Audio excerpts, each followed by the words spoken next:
My story in coming to Islam is a little bit more atypical from other stories you might have heard about.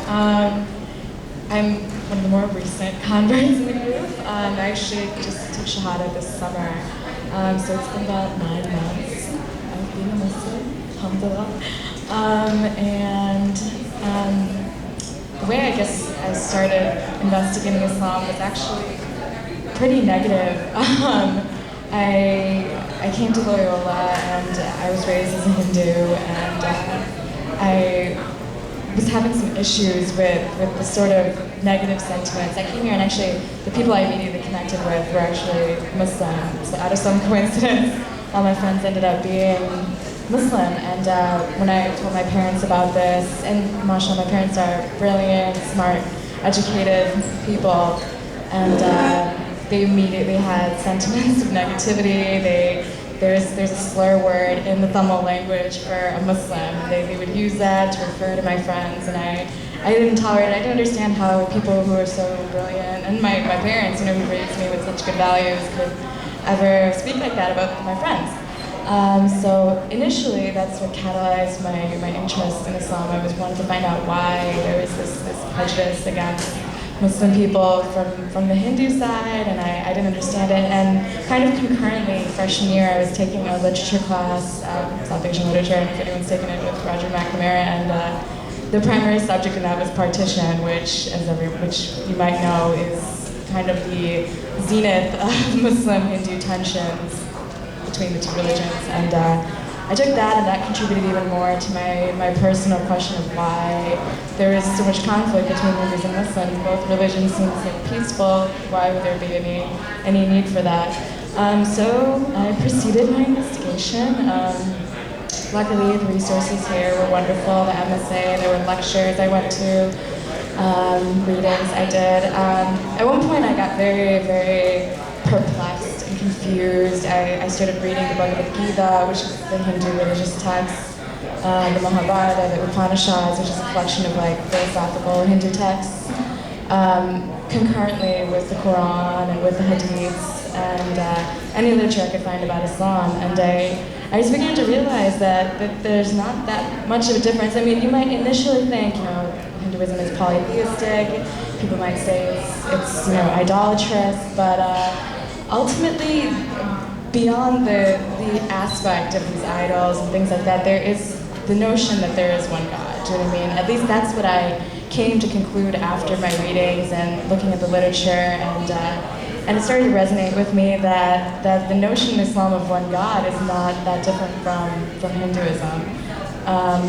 And I don't know if I'm doing it justice, my revelatory moment, but I started to realize the way in which is similar, and at the same time I started to realize the ways in which it was different. Do you know what I mean? I started to realize that Islam is a little bit more intrinsic than Hinduism is. It's more internalized. And as I sort of reached that conclusion, I read more, I compared more, and I started to realize that Islam is the religion for me. And I toyed with it a long time. I contemplated a long time. When should I take Shahada? When should I take Shahada? I don't know when the right moment is, And one day one of my friends asked me, she was like, if you were to die tomorrow, would you want to die a Muslim or not? And I immediately knew my answer to that. It was, I would want to be a Muslim. So next day I took Shahada. So it was like the moment was right, and I knew it. So. Okay, my journey to Islam is as follows. Okay, I was here a couple weeks ago. I'm sure some of you heard bits and pieces of the story, so just bear with me for a minute. There's other parts too. It all started, I can trace it back to, I had this vague memory of when I was about somewhere around the age 12, 13, 14 or something like that. I remember either watching it on TV or reading it somewhere, or seeing it on Discovery Channel or something, that the narrator or the author of this information that I received was talking about how all throughout the world, people consider the Quran the most beautiful piece of literature, or like the most beautiful piece of poetry. I think they even called it. I know it's like an outsider's perspective, calling it poetry that was ever created. And I remember thinking at the time that, okay, this sounds like something pretty special. And I remember thinking that I would like to learn Arabic just to be able to read and understand this. This is so widely considered, even by outsiders, as such a beautiful piece of literature. So that is just something that, you know, was always in the back of my mind for many years. It was like something I thought about like maybe every few months or like a couple times a year or something like that. Then eventually, you know, I actually attended Loyola University between 2001 2004, and I took a class here. It was called World Religions, and when the teacher got to the part about Islam, you know, I had never really learned anything about Islam, just that that the book is the Quran. I didn't know anything about the Quran. You know, they pray 5 times a day towards Mecca. They fast during Ramadan, and they don't eat pork, and they don't drink alcohol. Like, that's all I knew about it. It's just like, I'm sure how many people around here is, I think that seems to be the standing perception. Other things too, whatever. So I took this class and I started learning more, and I learned more about like the common prophetic lineage shared with the Jewish and Christian traditions, meaning that, you know, the Abrahamic traditions, if you will, that, you know, there's all these prophets are shared amongst these religions.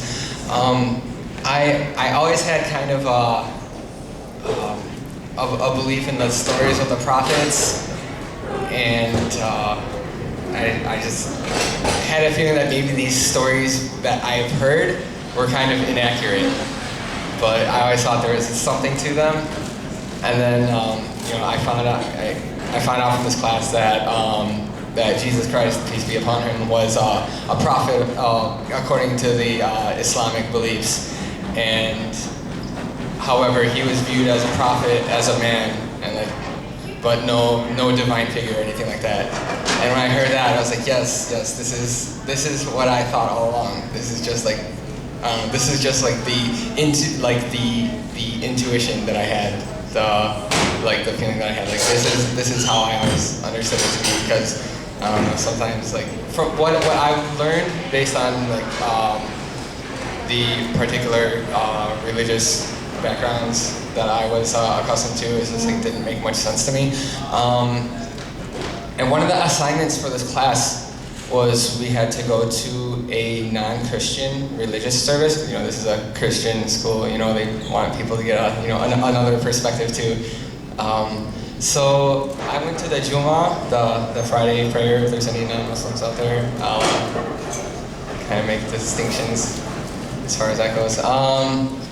I went to the Jummah, and I eventually found out later that like, the brother who spoke for Jummah was you know, like a highly esteemed, well-known speaker, Azam Hashmi. If anybody knows him, this was my introduction to Jummah, was a khutbah by Azam Hashmi, if anyone knows him. So it was a great introduction to Islam. And I spoke with him after the prayer service, and you know, I told him, you know, this is a really uplifting experience for me. You know, I feel really good. You know, I'm really glad I came here. I feel like I really got something out of this. And you know, we exchanged email addresses, and he emailed me a few weeks later. You know, he wanted to, he invited me to meet up with him for lunch to talk more about Islam, as I had expressed to him that I was kind of interested. And in those times, I was like, you know, my priorities weren't put in the best positions at the times. You know, I was like kind of, you know, doing my own things, as you can imagine. A lot of the like standard American college age students do, but only to probably much more excess than what you would imagine the standard people to be doing. So